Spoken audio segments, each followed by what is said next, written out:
Olá, sejam muito bem-vindos. Hoje a gente vai mergulhar fundo em uma das histórias mais fundamentais de toda a Bíblia, a chamada de Abrão, lá em Gênesis capítulo 12. É literalmente o começo de uma jornada de fé que ecoa até os nossos dias, e nós vamos analisar cada detalhe pela ótima perspectiva da teologia pentecostal clássica. E tudo começa aqui, com essa ordem. Perceba, não é um convite, não é uma sugestão, é uma ordem divina, direta, poderosa, que coloca toda a engrenagem da história para funcionar. Uma frase que pedia uma resposta imediata. Bom, para a gente entender bem essa jornada, vamos seguir um roteiro de 5 etapas. Primeiro, a gente vai focar nessa ordem radical, o site. Depois, vamos ver a promessa incrível que Deus faz a Abrão. Na sequência, a primeira grande prova que veio para testar essa fé. Aí o momento de fraqueza, o erro no Egito e, para fechar, o mais importante, como a fidelidade de Deus se mostrou maior que a falha humana. Então, vamos começar pelo começo, pela natureza radical dessa ordem de Deus.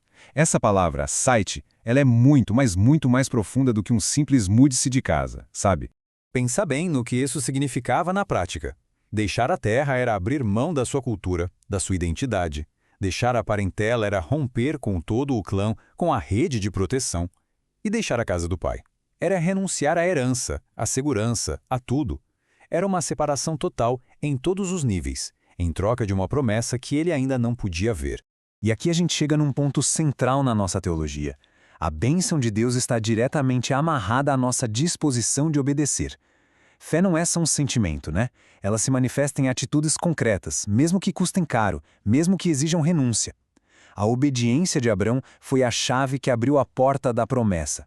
Agora vamos virar a página. O que Abrão ganhou em troca dessa obediência tão radical?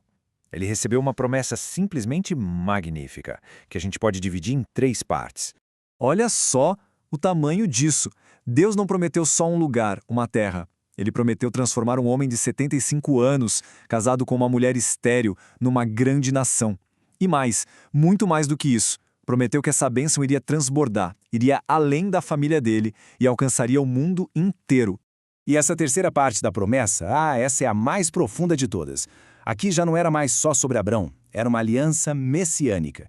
Isso aponta com uma clareza impressionante para o futuro, para Jesus Cristo, o descendente de Abrão que traria a bênção definitiva para todas as famílias da terra.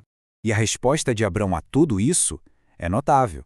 Esse mapa aqui não mostra só uma viagem geográfica, mostra uma jornada de adoração. Onde quer que Abrão parasse, a primeira coisa que ele fazia era construir um altar.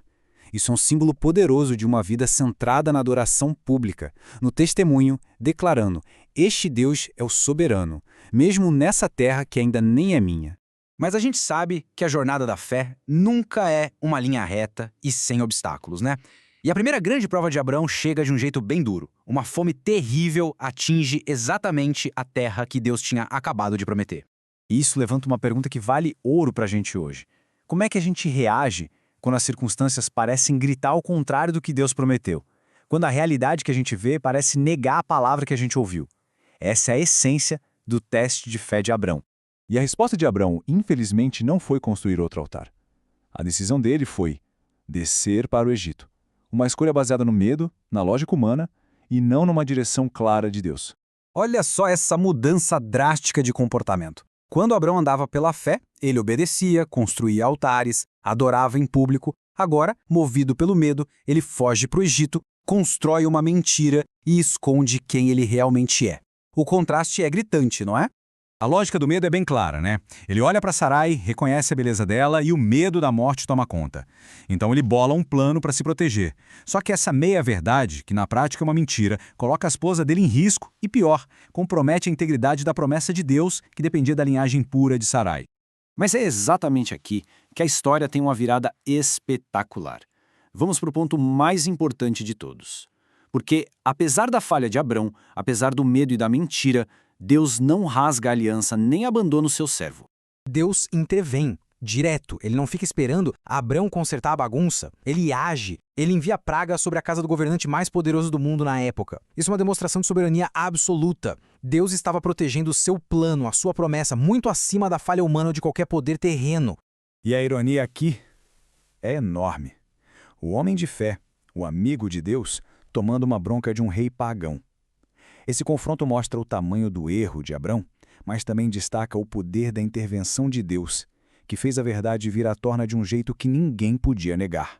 Então a grande lição que fica para a gente é esta: a aliança de Deus é segura por causa de quem Ele é, não por causa de quem nós somos.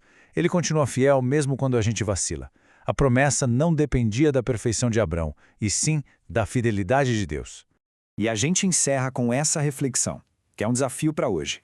Quando a gente enfrenta os nossos tempos de fome, de incerteza, de dificuldade, de medo, qual é a nossa primeira reação?